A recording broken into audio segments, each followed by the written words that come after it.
حبايبي هنعمل معاكم النهارده الجزر المخلل. انا جبت اهو كحته وقشرته وقطعته كده حتت مكعبات حلوه. ودي ميه انا غليها في الكتل وسبتها لما بردت. ماشي. هنحط بقى معلقه سكر. السكر ده ماده حافظه. معلقه سكر،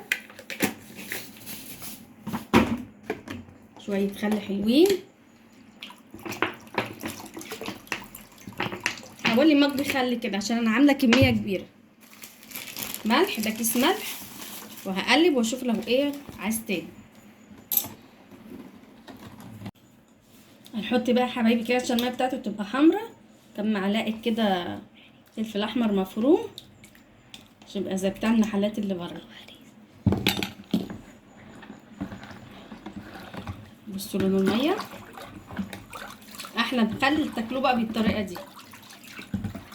انا هنا البرطمان ما قداش الجزر، جبت شويه خيار حطيتهم. نحط بقى الزلطه دي بتكتب المخلل، ما تخلوش يطلع يعوم على الوش كده، ما بيبقاش مقرمش.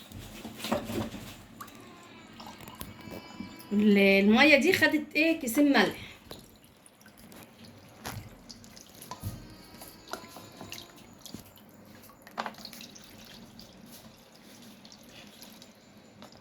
حبايبي انا مليت البرطمان اهو. بصوا الميه مغطيه الزلطه ازاي، ونروح مغطين بقى جايبين كيس الملح